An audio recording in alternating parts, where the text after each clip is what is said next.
Everybody, of course, knows Fabrizio. Fabrizio, the big.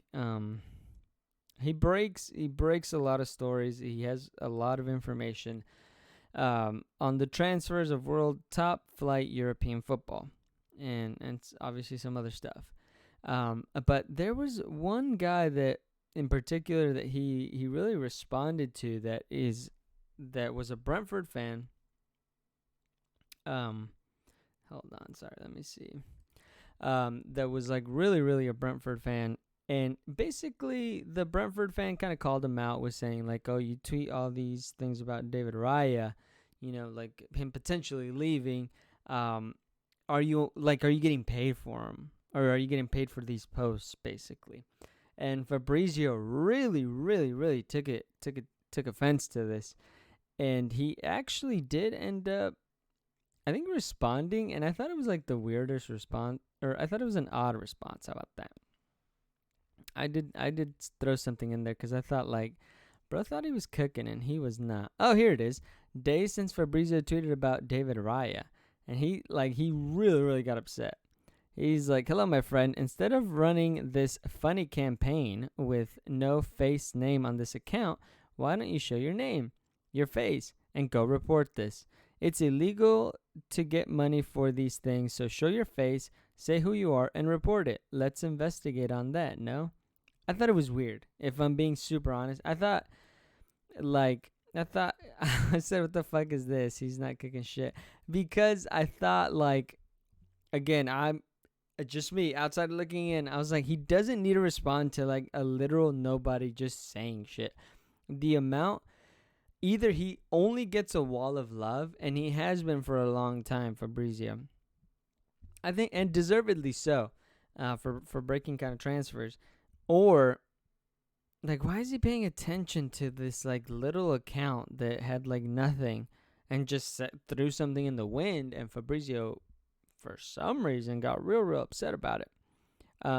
So Fabrizio actually ends up finding out this dude's number, and he ends up giving him a call. And I listened to the call, and I listened to it like from beginning to end. It was easily one of the like cringiest things I've ever heard. Like, the guy kind of just does like, hey, Fabrizio? I don't know. I'm not really sure who you are or what this is. And it's like so fucking weird. And Fabrizio should have posted this call. The dude ended up posting the call. I think he ended up getting his Twitter like shut down or something, but it was so fucking weird. But I did find another snippet of it. So let's just listen into it, because it's only 45 seconds. And see what our takeaway is. If you find one proof of me having received €1 from the agent of David Raya or David Raya or his family, trust me, I will deactivate my account. After 1 second. Find one proof and I will deactivate my account. Fab, I think you're taking this a bit to heart, honestly. No, it's not too hard. It's too hard because you are on your fucking sofa just using my name and attacking me from your Twitter account with no face, no name, and nothing. Just joking on me. Yeah. It's not too hard. To be fair, that is the internet, but I think that's one of the that's why, hey, listen, Fabrizio, I fucking get it, dude. I think a lot of people are like, dude, you just talk shit. You don't have a profile, you don't have a fucking face or a name.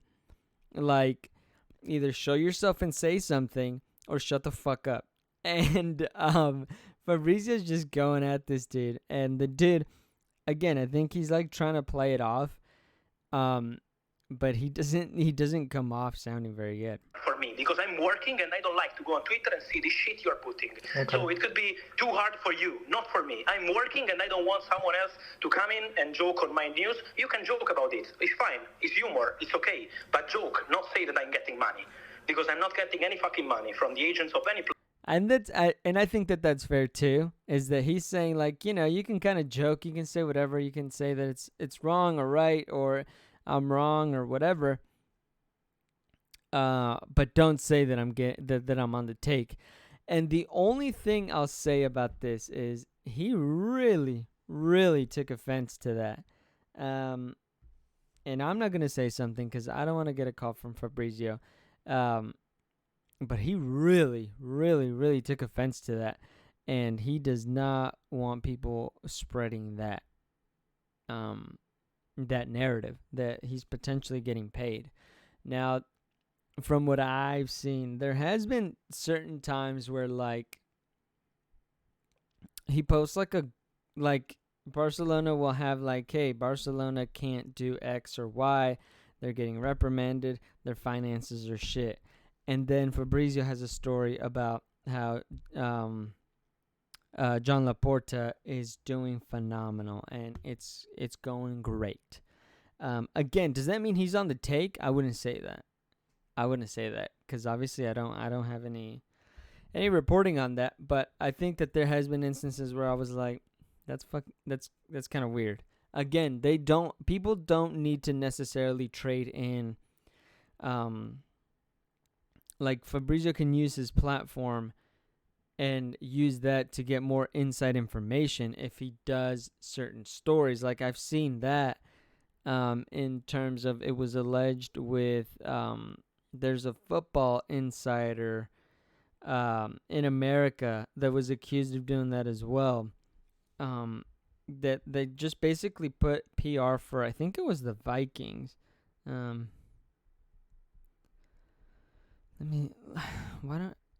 It was Schefter. Thank you. Okay, it was Adam Schefter. I don't know why I couldn't think of his name. Adam Schefter was alleged in doing that. And there's actually a story that I'm going to cover as well next about Shams, who is an NBA insider and for some reason was like posting tweets about the draft as well. Again, obviously that's not the weird part, but there was a story about that. So I'm going to look at that as well, but they don't necessarily have to be getting paid, these football insiders. I think Fabrizio has done a great job. He's grown his platform, and when you grow your platform, it just naturally comes with certain powers. And I think that, again, I'm not accusing him of anything, but I think that with those certain powers, you can kind of gain some influence. And it's like, okay, do I want to be, do I have more insight? He has this constant pressure to stay on top, and people do whatever they need to try to stay on top. Again, I think Fabrizio is a dude whose work ethic seems unmatched. And I think his record, if he's saying it, I take that to the bank for sure. But it was just funny to see him take this troll, basically, and take him to task. And not let them play with his fucking name, all right? He did the Birdman. I mean, he said, stop playing with my fucking name, because obviously if he was on the take, it would be illegal. So he's saying, I'm not playing that. So again, shout out to Fabrizio there. It was a big mistake for that dude to post that phone call. I don't know if he thought he looked good. He was, like I said, if you find it somewhere, he was kind of cringy. He was like, "Oh, I didn't know what you do.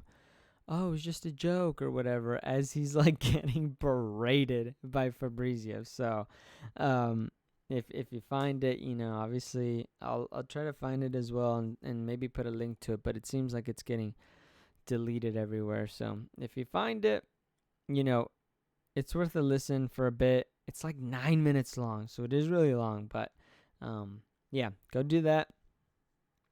And just watch a British, seemingly like middle-aged man kind of squirm as this giant of football transfers just fucking crushes him. So there was that. Again, I just thought it was interesting. Maybe something to look out for.